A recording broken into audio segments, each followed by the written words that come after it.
minutes that followed, she felt her mom gather her long hair and twist it into a loose ponytail on her back.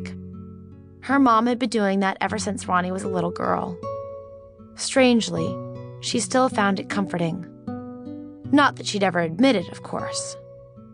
"I'll tell you what," her mom went on. She went to the closet and put the suitcase on the bed. "Why don't you talk while you pack?" I wouldn't even know where to start. How about at the beginning? Jonah mentioned something about turtles. Ronnie crossed her arms, knowing the story hadn't started there. "Not really," she said, "even though I wasn't there when it happened. I think the summer really began with the fire." "What fire?" Ronnie reached for the stack of photographs on the bedstand and gently removed a tattered newspaper article sandwiched between two framed photos. She handed the yellowing newsprint to her mother. "This fire," she said. "The one at the church.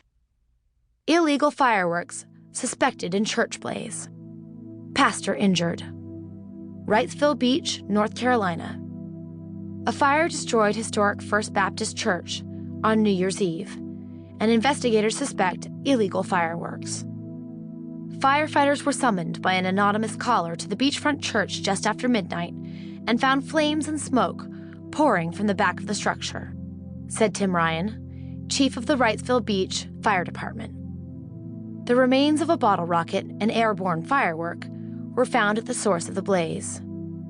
Pastor Charlie Harris was inside the church when the fire started and suffered second-degree burns to his arms and hands. He was transported to New Hanover Regional Medical Center and is currently in the intensive care unit. It was the second church fire in as many months in New Hanover County. In November, Good Hope Covenant Church in Wilmington was completely destroyed. Investigators are still treating it as suspicious and as a case of potential arson at this point, Ryan noted. Witnesses report that less than 20 minutes before the fire, bottle rockets were seen being launched on the beach behind the church, likely in celebration of the new year. Bottle rockets are illegal in North Carolina and are especially dangerous considering the recent drought conditions, cautioned Ryan. This fire shows the reason why. A man is in the hospital, and the church is a total loss. When her mom finished reading, she looked up, meeting Ronnie's eyes.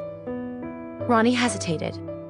Then with a sigh, she began to tell a story that still felt utterly senseless to her, even with the benefit of hindsight. Chapter 1. Ronnie. 6 months earlier. Ronnie slouched in the front seat of the car, wondering why on earth her mom and dad hated her so much. It was the only thing that could explain why she was here visiting her dad in this godforsaken southern armpit of a place, instead of spending time with her friends back home in Manhattan. No, scratch that. She wasn't just visiting her dad. Visiting implied a weekend or two, maybe even a week. She supposed she could live with a visit. But to stay until late August, pretty much the entire summer, that was banishment. And for most of the 9 hours it had taken them to drive down, she'd felt like a prisoner being transferred to a rural penitentiary. She couldn't believe her mom was actually going to make her go through with this. Ronnie was so enveloped in misery, it took a second for her to recognize Mozart's Sonata No. 16 in C major. It was one of the pieces she had performed at Carnegie Hall 4 years ago, and she knew her mom had put it on while Ronnie was sleeping. Too bad. Ronnie reached over to turn it off. "Why'd you do that?" her mom said, frowning. "I like hearing you play." "I don't."